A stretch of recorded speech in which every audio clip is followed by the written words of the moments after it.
Hey class, I want to welcome you to ENC 2210, Technical Communications. I made a video the other day and it didn't work, so I'm making one again. I apologize that it is Wednesday, but Monday nights videos didn't work and I didn't have time Tuesday, so here we are. I'm going to make this shorter than the original one. And the original one had an introduction, syllabus, and information about the first assignment. I'm just going to talk about our first assignment because some of you are having some questions, and hopefully this will help to clarify some things. So I'm going to share my screen to show you. And actually, let me take a moment to introduce myself. I'm Professor Grieneisen, and I've been teaching at SCF this is my 21st year. I moved here from Pennsylvania, so I guess I'm considered a native Floridian now. I don't know, but anyway, I still call Pennsylvania home. But I'm finding many things to really enjoy about Florida, like kayaking and a little bit warmer weather. Although summer weather's too hot. Anyhow, I'm just filling some time while I find the screen that I need to share, which you should see now.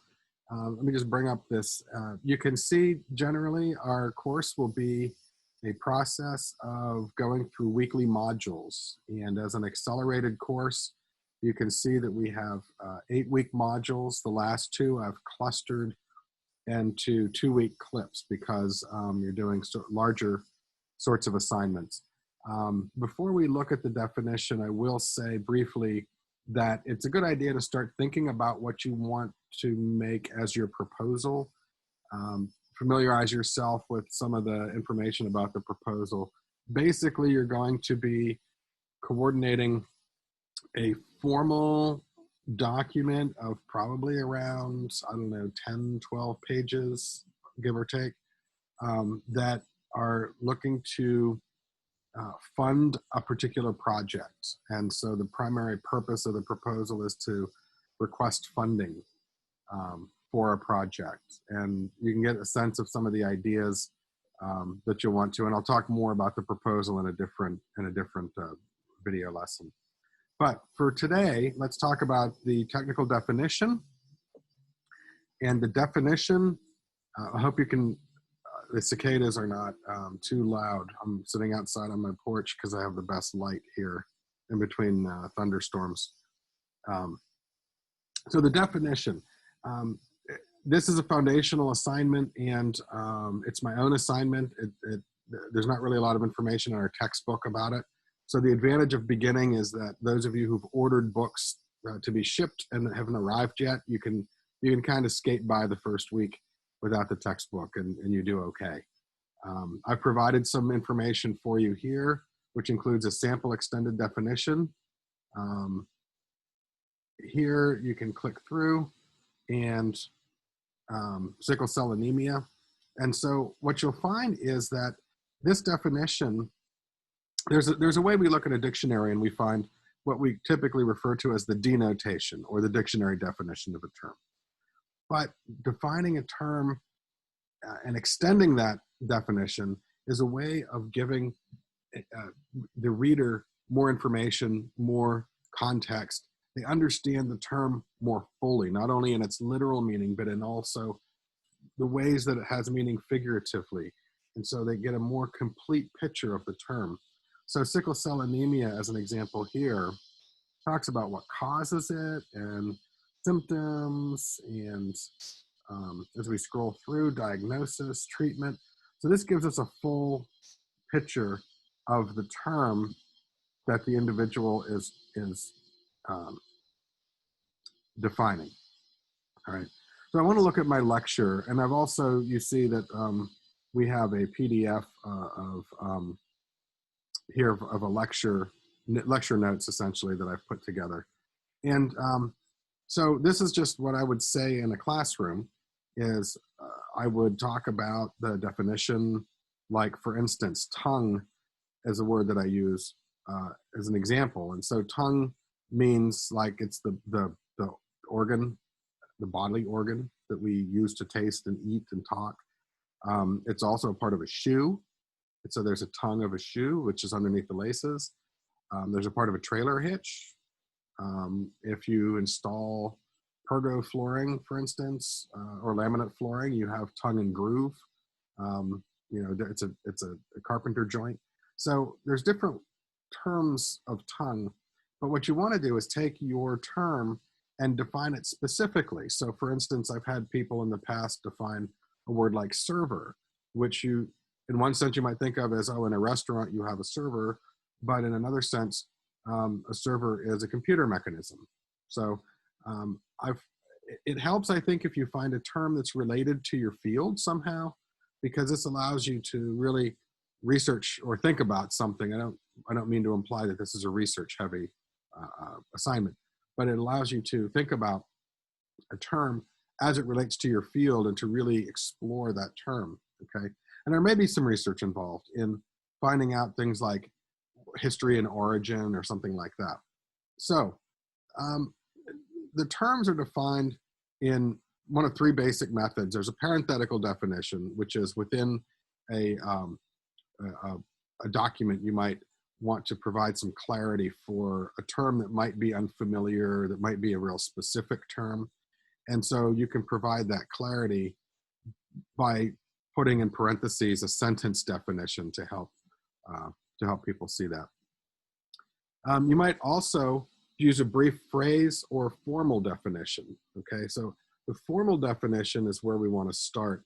You would have the formal definition is the term, and you can see here is the formula that we're using, like a mathematical formula. Term is the class or category plus the distinguishing characteristics.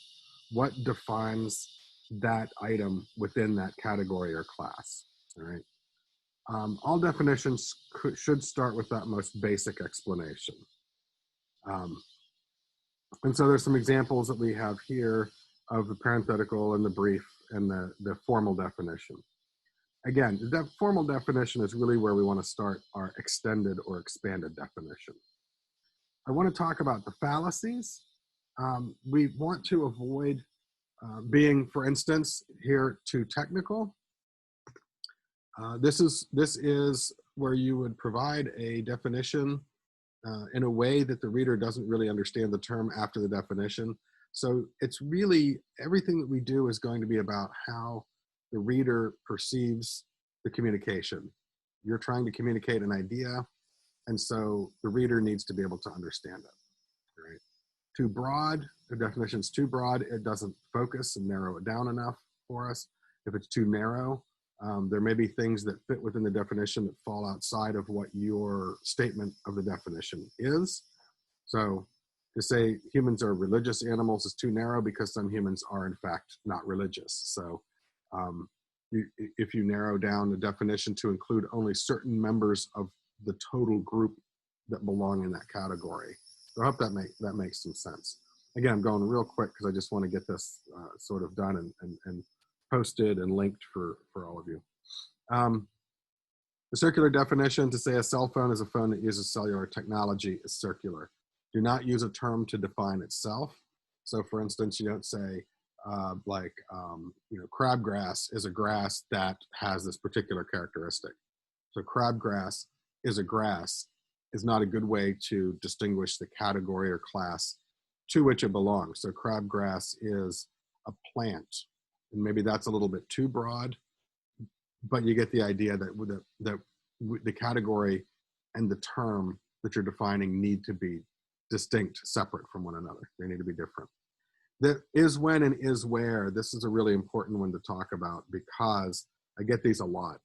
And so this occurs in the formal definition when you say running is when a person goes very fast on the street, right? No, running, you don't want to follow the term with is when or is where. You want to follow it with a category, something that's a noun.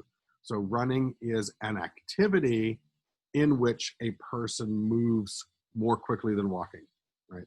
So, I hope that just kind of shows some fallacies that you want to avoid. Now, the extended definition is one or more paragraphs that attempt to explain a complex term Some terms may be so important in a report that there's confusion about them, or a term might have many different definitions, and this is a way of focusing that. So showing, a definition, showing that there are multiple ways to expand on our understanding of the meaning of a term is really the point of the extended definition. So different techniques, right? And a number of you have emailed that you've already seen this handout. And so this is just kind of some summary stuff. And I'll follow very briefly with a couple of points that people have emailed me about. So, and I'll also return an email to you. So you'll get an email probably before you see this. You will have already received an email with a brief answer and then directing you into this video. But the extended definition might use denotation, which we talked about at the beginning of this, which is the dictionary definition, connotation, which is the associated meaning of a term, and the example that I use, or I call it the emotional baggage of the term. The example that I use of mother, which is in denotation kind of something like, the female of the species that gives birth to the young or lays the eggs, literally is a definition of the mother, right? The mother of we might say of any creature, living creature. And the connotation behind mother mother also means or implies terms like warm and nurturing and protective and things like that. Those aren't really denotations. They're not literal definitions. They're associative definitions. They're associative explanations, right? Things that we associate with the term, and that's connotation. But take a look at the bulleted point lists. You can use examples, you can use description, you can use etymology, right? And so I've used this for many, many years. So this has nothing to do with what we're going through right now in our culture. But for instance, to provide an example of the term, so to define virus, you might list tobacco mosaic virus and human immunodeficiency virus as examples. And so people who may not be familiar with the term virus or may not understand the difference between, virus and a bacteria, by listing out some examples, the reader might think, oh, okay, now I understand this a little bit more clearly. Okay, description, right? Describing the object or the item that you're defining. And etymology is the origin of the word. Okay, so for example, biological control of insects is derived from the Greek bio, meaning life, and Latin contra, meaning against. Biological control then is the use of living organisms against insects. So, this comes from a student example from many years ago where the student defined biological control.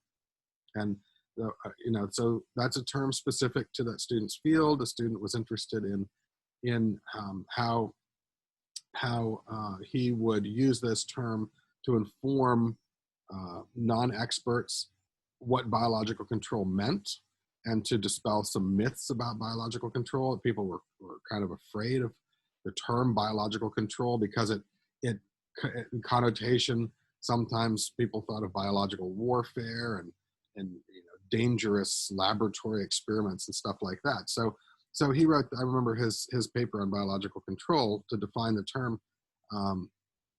It was shortly after 9/11 that he did this definition, and so in part your definition can respond to your culture too.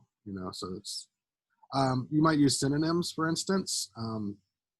So these are words that are similar, but no word means exactly the same thing as another word because there are different connotations and different different ways of interpreting specific terms. They have slightly different meanings, ever so slight perhaps, but different nonetheless. So synonyms are not ever exactly the same, but they are similar too. This is how I teach my poetry students to remember the term for the exam, to identify synonyms, similar to, right? Contrast, negation, discuss what the term is not. So for instance, and again, here's something relevant to us today, contrasting viral infection to bacterial infection, which helps to define the term by explaining what it means based on what it's not or what it's confused with. Okay. All right. So I think that's enough for this. And Okay, I just wanted to really quickly add a brief piece here to talk about some of the questions that you've had, which is, should this be multiple paragraphs or one paragraph, or what have you? And I'm going to give this really annoying English teacher answer, which is it should be as long as it needs to be to answer the question. Um, so what that means is that probably it's going to be longer than one single paragraph. Ask yourself after you look, put down what you need to put down and then read over it and say, are there ways that I could more fully extend this? Are there places that the reader might need more information, or more information would be helpful to help the reader understand the term more fully and completely in the specific sense that I'm using the term? Um, because again, we're going for clarity. And I mean, typically in a document, you're not going to have like a 5-page definition of a term. It's possible for some really technically complicated piece of machinery or a really complicated process that requires that. But and it's not even like the technical definition is necessarily something that you'll do a lot in a workplace as a standalone thing, but the practice is in using multiple different terms in order to um, extend this definition. And so the more readily available you know how to use these different extension methods, the more you have at your disposal as you're composing to just grab what you need and include that into other documents that you will be working on. So the short answer is it should be as long as it needs to be. The longer answer, a little more complicated, is that still, it should be as long as it needs to be. Probably more than a sentence or two per extension method. But the other thing I wanted to express about the documents in this class is that they're not going to be like the ENC 1101 type 5-paragraph essays. These are living documents that go to communicate ideas in the business and technical world. And so really effective methods of organizing these documents include things like graphics and charts and line drawings and illustrations and those kinds of things. So if the extended definition uses a diagram, like maybe do a diagram of what a virus looks like, for instance, if you're defining virus, or if you're defining server, maybe show an illustration of a server setup and make sure to label your graphics. Graphics need to be labeled, but that counts as an extension method, right? And so if you are using 5 methods and you include 4 methods using text and then a graphic, there's your 5th, right? So think of, instead of paragraphs necessarily, and this can be in paragraphs, this is okay, but paragraphs can be handled differently in these documents, where instead of indenting 5 spaces to indicate the paragraph, you might use a block paragraph form, where all of the lines, including the first line of the paragraph, is at the margin, and you just add extra space between paragraphs. So in your documents, you want to balance positive and negative space, which is the space that has text and color, and the space that's white space. Give the reader's eyes a rest. Cluster information so that we can see that all the stuff that occurs together on the page belongs together. And paragraphing is kind of a way of clustering information, is clustering text. But if you cluster the information, and you take a look at the document without even seeing the words that it's about, we get a sense of how many major points that we're going to see, right? If you stand back across the room from that document with the bullet points, you can see how many bullet points there are without even reading the information. It's already communicating something. Oh, we have 7 major points or 9 major points, or however many bullet points you have, right? There's already information being communicated. So I hope this helps. And if you have other questions, email me. I'm 24 hours away from a response Monday through Friday. If you email me on late Friday or Saturday, though, there's a chance that I won't get back to you in time with the assignments coming due on Sunday evenings, except for I think the proposal is the only one, I believe. Double check me. But anyway, so I hope this helps, and shoot me an email if you have any other questions, and I look forward to reading your definitions. All right.